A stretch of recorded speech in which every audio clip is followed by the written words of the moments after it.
The best way to think about capital gains tax is like a fee you have to pay when you make a profit when you sell an investment or an asset like real estate or stocks for far more than you originally paid for it. It's the ultimate dream scenario, right? You buy low, you sell high, you make a whack of money. Just remember that the tax man wants a piece of your profits, and that's the capital gains tax. And capital gains tax actually comes in two different flavors: realized capital gains and unrealized capital gains. A realized capital gain happens when you sell your investment and make a profit on the sale. An unrealized gain is when you've seen your investment creep up in value, but you haven't sold it just yet. It feels great to see those numbers rise, especially if you've bought low and you're looking to sell high. Remember, you won't pay tax until you actually cash in on your profits. So unrealized is up until the point you actually sell. Now, wouldn't it be just nice if we always just made money on every asset or every stock we buy and it's always just gains and profit? But on the flip side, you can actually lose money, and that is called a capital loss. A capital loss happens when you sell your investment or stocks or whatever other asset. You sell it for less than you originally paid for it. Now, there is a bit of a bright side to losing money. Kind of. From a tax perspective, you can use your capital loss to offset any capital gains, so you end up paying less tax overall. Now, what happens if you only have capital losses? Well, you can use those capital losses against any capital gains from the past 3 years. It doesn't have to offset the gains in the current year. You can take it back in the last 3 years. And if you don't have any capital gains in the current year, if you don't have any capital gains in the last 3 years to use your capital losses, then you can indefinitely carry forward those capital losses up to a point in the future whenever you have capital gains, and then you can still use your capital losses to offset those future capital gains. So that's a bit of a silver lining, that you may have lost some money on potentially a bad trade, but at least those losses can offset future capital gains when you do make money. I want to make sure that this is super clear because sometimes it can cause a bit of confusion. In order to trigger a realized capital gain or a capital loss, you need to first sell your shares, your stock, or whatever asset you have. And in order to sell your shares, you need to buy them. And in order to buy and sell stocks or shares, you need a top-notch online brokerage. And if you're looking for a top-notch online brokerage, then I recommend you check out Qtrade Direct Investing. It's been rated Canada's #1 for desktop experience and service. Plus, with over 100 commission-free ETFs and a user-friendly mobile app, it's never been easier to start investing. Give Qtrade a try and take control of your financial future.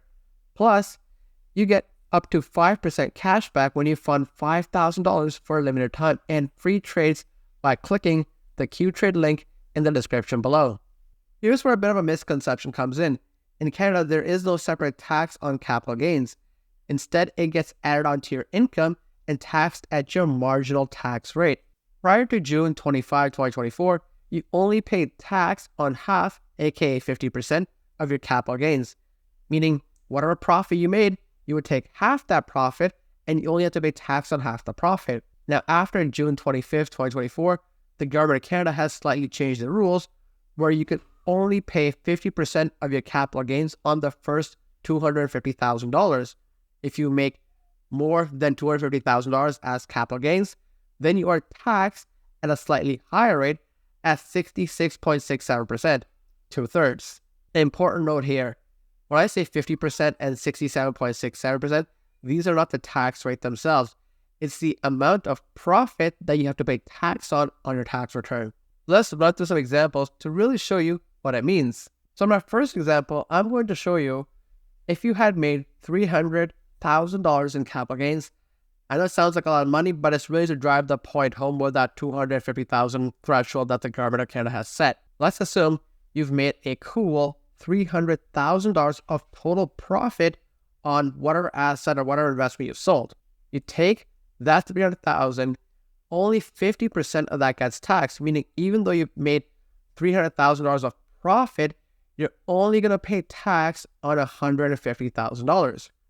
So if I punch this into the tax calculator, that means on your profit of $300,000, you're only paying tax $43,000, which is effectively a 14% tax rate. So that means even though you made $300,000 of total profit, you only have to pay tax of $43,000.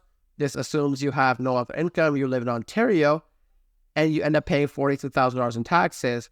That means from your $300,000, you still get to pocket nearly $256,000 after taxes. Now, the rules did change slightly on June 25th, 2024.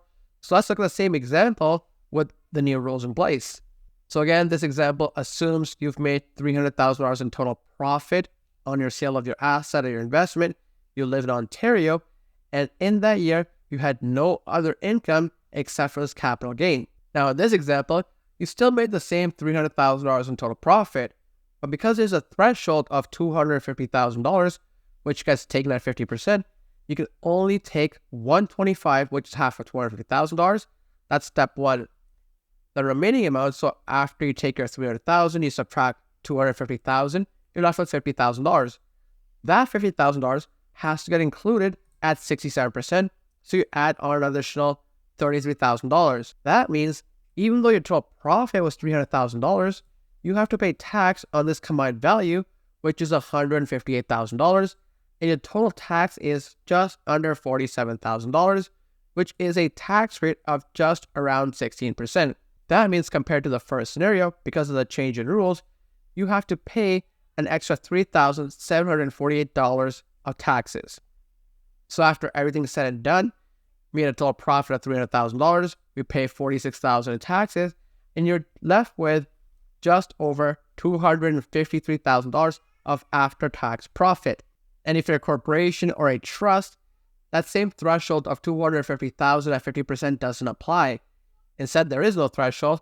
The full amount, whatever profit you made, you have to include 2/3 of that, and the 2/3 of that is taxed at whatever the corporate tax rate is, or whatever the trust tax rate is. And if you were to carry out with my example of $300,000 of profit, if you're a corporation or a trust, that means even though you made a profit of $300,000, you're going to pay tax on only $200,000, which is 2/3 of $300,000. Now that you have a general understanding of how capital gains tax work, let's use a more detailed example with the stock market. In this case, I'm going to walk you through if you've bought some shares, you've sold some shares, how much tax would you have to pay on the sale of your stocks. So let's go through that. So this first example, let's say on January 1st, you bought 50 shares of ABC Company at $20 a share. That means your initial investment is $1,000. Later on in May 1st, you buy an extra 25 shares, and the price at that point was $25 per share. That means you've invested an additional $625.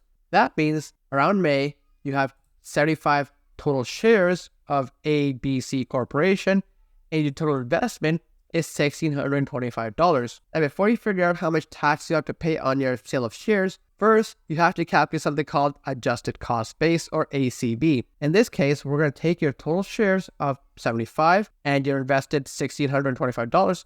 If you divide 1,625 by 75, that means your ACB, your adjusted cost base, is $21.67 per share. So effectively, or in other words, the ACB represents the blended price or the weighted average price, because you've bought a quantity at certain price points and a different quantity at a different price point. So it's the blended / weighted average of the two, and that's how we're getting this $21.67. Now let's fast forward a bit. Let's say now it's July, and you decide to take some profit off the table because the share price is now $32 a share. So you've sold half your investment. So you've had 75, and you've sold out of your 75 shares, 30 shares at $32. That means you've made a sale of $960. That's your sale. Remember that ACB we calculated? That means the cost of those 30 shares at $21.67, your ACB, the cost of those 30 shares is $650.10. That means your capital gains, or total profit on this sale, is $309.90. And remember, you don't have to pay tax on the full profit. Because of capital gains rules, you only pay tax on half the profit. So in this case, even though you've made $309.90 in total profit, only half of that will get taxed at $154.95. So on your tax return, you only have to pay tax on whatever your marginal rate is on $154.95. Now, throughout this series of examples, you've heard me reference something called the marginal tax rate.